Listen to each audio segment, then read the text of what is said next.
Well, Jay, it seemed like just a playoff style game as far as being patient and not trying to force things a little ping-pongy in the first period, and then you really seem to take the period over in the last 8 or 9 minutes. Yeah. They're a good hockey team. They do a lot of really good things. They're a playoff style team. I don't think they give much away for free.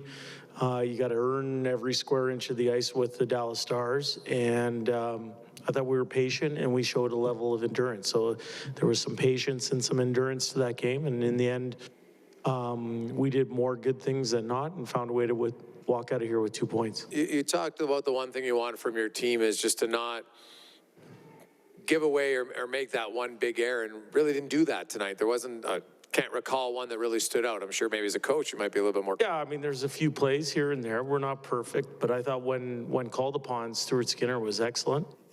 Yeah, I thought it was a type of game we needed. You know, I thought our energy level was good. I thought our details were pretty good. And we found a way to beat a really good hockey team. So it's a credit to our players.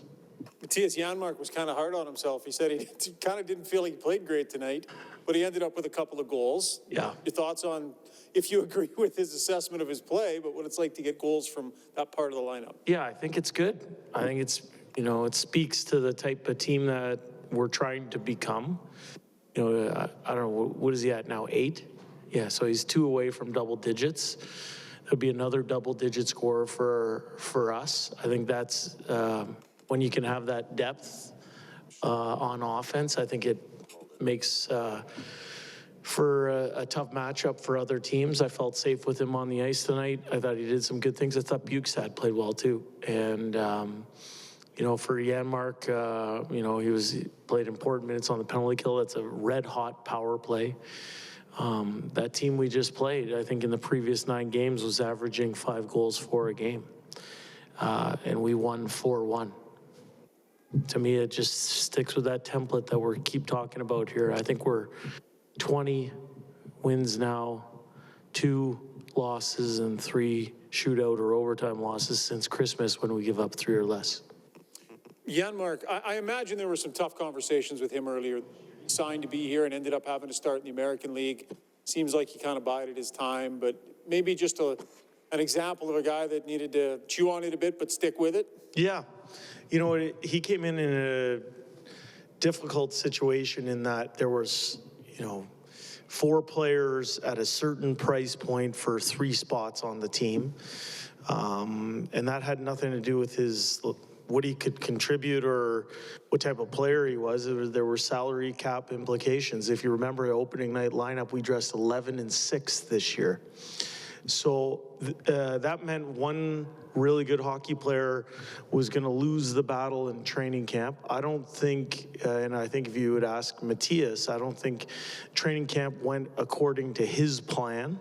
But he didn't whine, he didn't sulk, he didn't look for easy excuses. He went down and worked at his game, and when he came back up, he got put into a position to succeed, and he's done really well.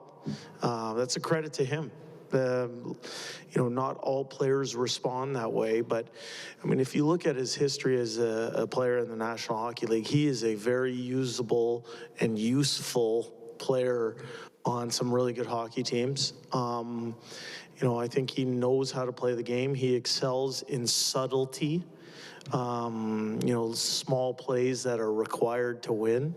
And, you know, credit to him because it didn't go the way he wanted, but you know, he's on the ice at the end of a game here tonight and found a way to get an important empty net goal.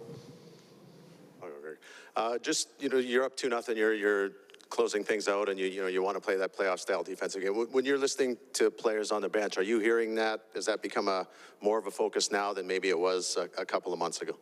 Well, you know, I think we're blessed with good, conscientious hockey players and good people. You know, they get to the point now in the season where it's almost like coaches take a step back and the players, you give them the plan and you want to make sure to hold people accountable and everything like that, but it's the player, we're getting to the players' time of year here.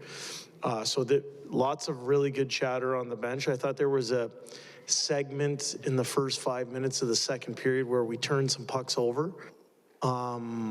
and they came off the kind of 85-foot sauce pass from one side of the rink to the other side, instead of playing north and direct and uncomplicated. And it meant some time in our zone, but I thought our players did a good job of not policing themselves, but getting themselves back on track. And that stems from saying the right stuff on the bench and then going out and embodying it. Skinner's playing a lot, playing well. To what extent do you kind of have to manage his minutes and his miles to avoid fatigue or whatever? Is that not a thing? He's a pretty solidly built guy. Yeah, didn't he play a great game tonight? I thought he played great. Yeah. And, not that he was overly taxed, but when called upon, he made huge saves against some really skilled shooters. You know what I think? I don't think we've overused either goaltender this year. I think, it's fairly even on the split. And for Stewart especially, the month of January, he didn't play a whole heck of a lot. And coming out of the break, it's not like he played a whole heck of a lot. So he's young and rested. Jay, you've talked lots about creating competition internally. When Hyman's back, you seem to have your five guys at your top six. There's that one spot, and there's Yamamoto, and Warren Fogel's really pushing that spot right now. What do you like about Fogel and specifically with Draisaitl, Nugent Hopkins, is that's where you keep? Yeah, I like how hard he's playing. He's playing really, really hard. Talk about a guy, Ryan was talking about Janmark and how it didn't all go his way at the start of the year. After, it didn't go Warren's way at the start of the year. I think he scored his first goal in game 12 or 13, whatever the Tampa Bay game was. He started to come on, and then he got hurt. And coming off that injury, it's hard to get back up and running again when the league has gotten better. And so there were some tough moments with not playing for a little bit. He's a professional guy. He worked at his game, and he's played really well. And he's finding offense, but it comes from his skating, is from his hard work. What did you think of the knee from Robertson on Connor? Yeah, I just saw it live. I didn't even get to see it in between periods just because we were worried about going through some other things. But live, I don't think Robertson is necessarily a dirty player that was hunting Connor's leg, but I thought it was a dangerous play live. I'd have to look at it again, but I don't think he's that type of guy that hunts people's knees or anything like that. Thank you. Jay, it was Philip Broberg's first game back in a little while, and I think you used him exclusively on right defense. Maybe there's a shift here and there on left. What did you see from him? Was putting him on right defense kind of a way to kind of give him a little bit of a trial for yourself? And Yeah, and it's not easy to be quote unquote the seventh D-man either, coming in and not playing a regular shift right out of the gate. But I thought he did a really good job. I like the way Philip plays, and he's a different dimension than some of the other people that we have back there. He's got great legs, and he skates himself out of trouble. And the Ekholm Bouchard pair played about 3 minutes more than Nurse and CDC. Was that by design? What went into that tonight? Yeah, I think they're playing well. I think Wood Ekholm finished +3 again. So the way we work is people who are in the ice time get it. Yes, with that in mind, and sort of a follow-up to Gregor's question, it looks like Hyman is nearing a return, obviously. I assume Warren Fogel's done plenty to at least give the coaching room pause for whether he should stay up on a line like he's been playing with McDavid, for example. Yeah, and you know what? Until Hyman is a 100% complete go, we'll make that decision at that point. But we think we can come at team in waves. So it's not we're just a two-line team, and if you're not on the two lines, you're not in a scoring role. Like, we got good players, and we can move them around the chessboard. But, I couldn't be happier for Warren that he's seeing some results for his hard work. And, I think he's making us a dangerous group up front, so I'm happy for him.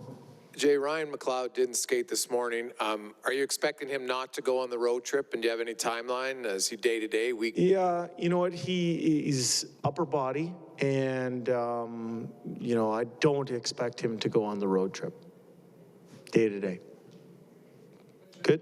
Thanks, guys.